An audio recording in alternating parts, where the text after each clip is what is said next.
പശ്ചിമേഷ്യൻ സംഘർഷത്തിന്റെ പശ്ചാത്തലത്തിൽ ഗൾഫിലെ 10-12 ക്ലാസുകളിലെ ഫൈനൽ പരീക്ഷകൾ നടത്താനാകില്ലെന്ന് ഉറപ്പായതോടെയാണ് സംസ്ഥാന സർക്കാർ പരീക്ഷകൾ റദ്ദാക്കിയത്. വിദ്യാർത്ഥികളുടെ മുൻകാല പ്രകടനങ്ങളുടെ അടിസ്ഥാനത്തിലാകും ബദൽ മൂല്യനിർണ്ണയം. +1 മാർക്ക് പരിഗണിക്കാനും ബോണസ് മാർക്ക് നൽകാനുമുള്ള വിദ്യാഭ്യാസ വകുപ്പിന്റെ തീരുമാനം സ്വാഗതാർഹമാണെന്ന് വിദ്യാർത്ഥികൾ പറഞ്ഞു. നമ്മളായാലും രക്ഷിതാക്കളായാലും ഭയങ്കര ടെൻഷനിലായിരുന്നു എക്സാമിന്റെ കാര്യം ആലോചിച്ചിട്ട്.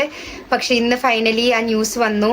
നമുക്ക് ഭയങ്കര സന്തോഷം ഉണ്ടാക്കി. കാരണം എക്സാം ക്യാൻസലാക്കുക മാത്രമല്ല ചെയ്തത്, പക്ഷെ +1 മാർക്ക് കൊടുക്കുക, അതേപോലെ ബോണസും തരാമെന്ന് പറഞ്ഞിട്ടുണ്ടായിരുന്നു.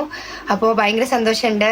ഞങ്ങളുടെ റിക്വസ്റ്റ് പരിഗണിച്ച് എക്സാം ക്യാൻസൽ ചെയ്യാനും 11th ഗ്രേഡിന്റെ മാർക്കിന്റെ ബേസിസിൽ ഇവാലുവേഷൻ നടത്താനും തീരുമാനിച്ച കേരള ഗവൺമെന്റിനോടും കേരള ഹയർ സെക്കൻഡറി ബോർഡിനോടും ഞങ്ങളുടെ ഹൃദയം നിറഞ്ഞ നന്ദി അറിയിക്കുന്നു. എക്സാം പോസ്റ്റ്പോൺ ആക്കിയതിൽ നമുക്ക് സ്റ്റുഡൻസിനും പാരന്റ്സിനും നല്ല കൺസേൺ ഉണ്ടായിരുന്നു. ഇപ്പോൾ എക്സാം ക്യാൻസൽ ആക്കുകയും 11th ബോർഡ് എക്സാമിന് മാർക്ക് എടുക്കുന്നതിൽ നമുക്ക് നല്ല സന്തോഷമുണ്ട്. ഓണം, ക്രിസ്മസ് പരീക്ഷകളുടെ ശരാശരിയായിരിക്കും 10ാം ക്ലാസ് വിദ്യാർത്ഥികളുടെ കാര്യത്തിൽ പരിഗണിക്കുക. എന്നാൽ മോഡൽ പരീക്ഷകളുടെ മാർക്ക് ഇതിനായി പരിഗണിക്കരുതെന്നാണ് വിദ്യാർത്ഥികളുടെ നിലപാട്. വിദ്യാർത്ഥികൾ കൂടുതൽ ജാഗ്രതയോടെ പഠിക്കാനായി ഗൾഫിൽ പലപ്പോഴും മോഡൽ പരീക്ഷകൾ കടുപ്പമേറിയതാകാറുണ്ട്. തെരഞ്ഞെടുപ്പ് കമ്മീഷന്റെ അനുമതി ലഭിച്ച ശേഷമാകും ബദൽ മൂല്യനിർണ്ണയ രീതി സർക്കാർ അന്തിമമായി പ്രഖ്യാപിക്കുക.